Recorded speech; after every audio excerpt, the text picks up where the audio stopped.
Dear Patriots, before the news starts, please subscribe to our patriotic channel by clicking the subscribe button. Give us a thumbs up to this video. Don't forget to leave your opinion below in the comments section. Share the news on Facebook and Twitter so you friends see it. Thank you. Jim Mattis just sent in North Korea a powerful surprise that will scare them senseless. The mainstream media is at it again. They have been trying non-stop to divide President Trump and Secretary Defense Mattis, going as far as claiming Mattis didn't support Trump's threat to North Korea. So wrong. In fact, Mattis stands with the president so much that he just issued his own threat to Kim Jong Un, which will make him pee himself.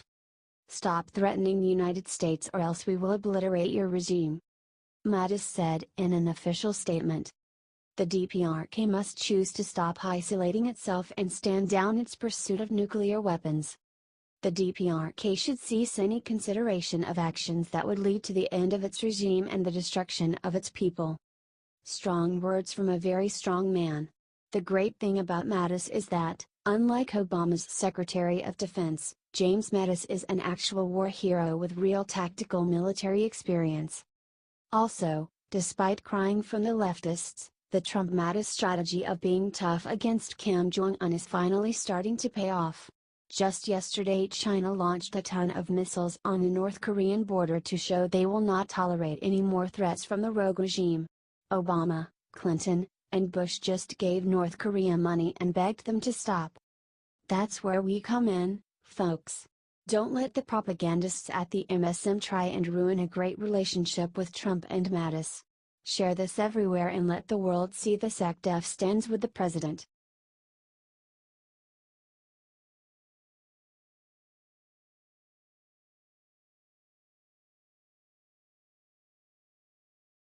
Urgent FBI agents raid Manafort's house. What they found inside is very bad.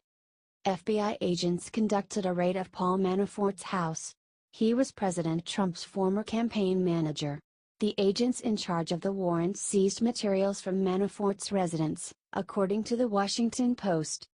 They cited people familiar with Special Counsel Mueller's investigation as the reason they did it. In a statement to ABC News, Manafort confirmed that the raid happened and that Manafort cooperated. FBI agents executed a search warrant at one of Mr. Manafort's residences, the spokesperson said. Mr. Manafort has consistently cooperated with law enforcement and other serious inquiries and did so on this occasion as well. This raid happened right after a meeting that staff had with the Senate Intelligence Committee.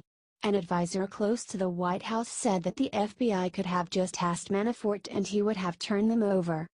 The real crime here is that the FBI was able to raid Manafort on suspicion that he might destroy documents. It's interesting they were able to get Manafort's files, but they couldn't seize Hillary's. Get this out there and share it on your Facebook if you are tired of the Democrats getting away with everything. The moment a Republican gets in trouble, the FBI is knocking down their damn door.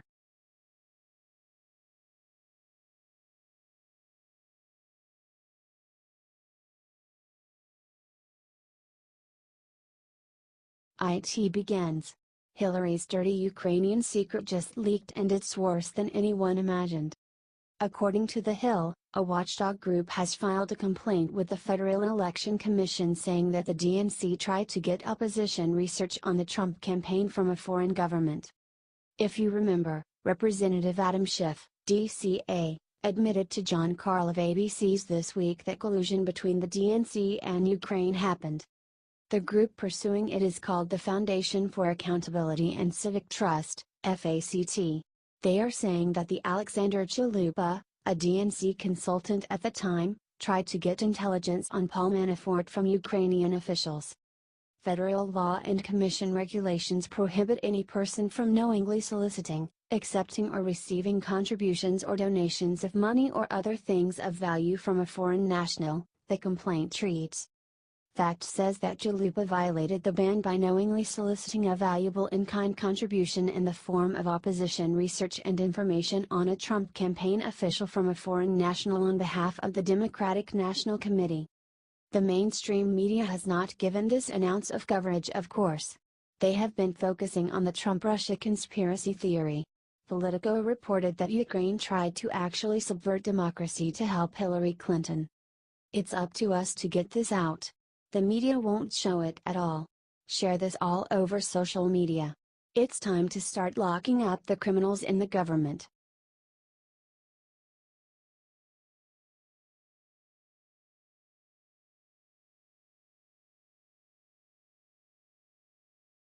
There's something Russian flying over the White House and the media won't show it.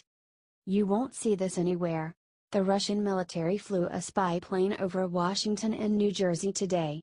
It is perfectly legal what they did, but they are targeting President Trump. In a 1992 agreement called the Treaty on Open Skies, Russia and other countries are allowed to fly over each other's territory. According to Politico via the State Department, Russia and the US have done this over 165 times since the treaty was signed. Russia is doing this to troll Trump. The only reason that they'd fly over Bedminster, New Jersey, is because Trump is there at the golf course. I don't know of any military facilities there, said a Pentagon official contacted by Politico. The plane first flew over Dayton, Ohio, near the Wright-Patterson Air Force Base. It is a Tupolev Tu-154M and left Moscow on Wednesday. This is the 10th flight of this nature this year. The missions happen on a semi-routine basis, said the Pentagon official. They usually come in and they list out what locations they want to fly over, he continued. We put together the flight plan, and with a few exceptions, safety-wise or weather-wise, they are allowed to fly over pretty much the entire territory. It is very controlled and very prescribed, he added, including when they are allowed to take sensor readings. Let's all say a prayer for the days to come. Trump is being spied on from all sides. Share this everywhere if you think that Trump and Russia need to work together. It's time to work on taking out North Korea.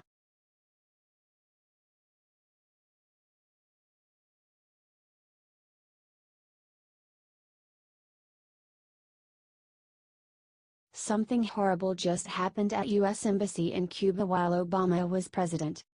It was just revealed by the State Department today that back in 2016 something awful happened at the U.S. Embassy in Havana that saw the relationship between Cuban and the U.S. crumble.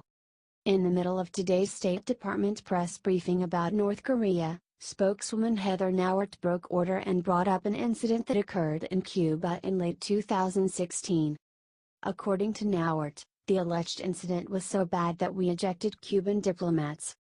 This was the result of an alleged mysterious illness which forced multiple Americans to return home.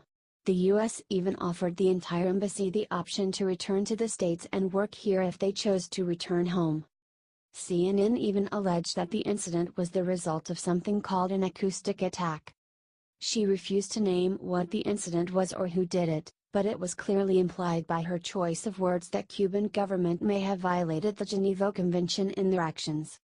Whatever this was, it was enough to cause Washington concern for our diplomats. North Korea, Russia, and Cuba all starting stuff seems awful Cold War-ish. Then again, I guess all this did start under Obama. If you believe Trump and Mattis and General Kelly can protect us come what may, then share this out and show the world that the U.S. is still united.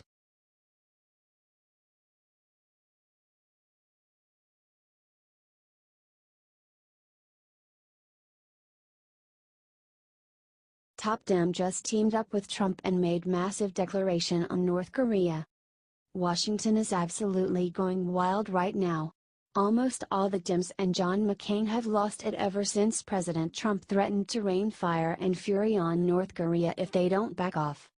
Now, I say all the Democrats, because one of their top dudes just turned on the party and made a massive declaration Trump is gonna love. Joe Lieberman said Trump was right to threaten North Korea the way he did.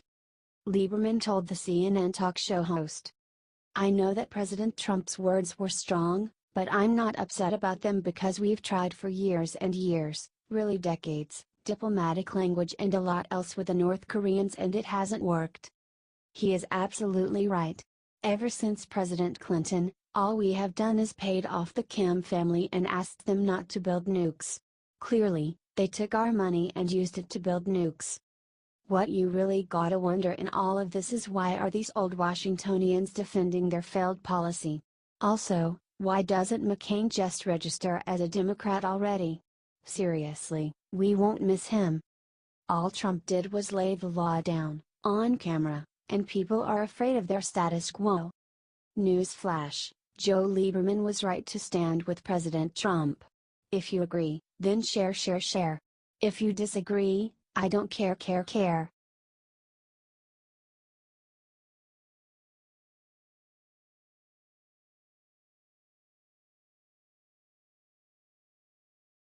Jawbreaker: Trump just dropped the hammer on Mitch McConnell, look what he did to him. Donald Trump was elected to fix this damn country. Liberals haven't figured this out yet. They still believe the conspiracy that Russia helped Trump get elected. Republican Majority Leader Mitch McConnell thinks that he's well and good, but that the expectations that he actually work for once are too high. Trump didn't take that laying down. Senator Mitch McConnell said, I had excessive expectations, but I don't think so. After 7 years of hearing repeal and replace, why not done? Tweeted President Trump today. Liberty writers reported earlier that McConnell got in front of a group of voters at the Kentucky Rotary Club and said that Trump had excessive expectations. That's ridiculous. According to ABC News, McConnell vented about the fact that President has very little political experience and said that his short time frames are making it hard for Congress to get things done. Our new president, of course, has not been in this line of work before. And I think he had excessive expectations about how quickly things happen in the democratic process, McConnell told the group. So part of the reason I think people feel we're underperforming is because too many artificial deadlines, unrelated to the reality of the complexity of legislating, may not have been fully understood. Share this if you think Mitch McConnell needs to shut the heck up and get some crap done. What has he been doing for the past 7 years? They say that you can't teach an old dog new tricks. It's time to vote this old dog out of Congress. What do you think?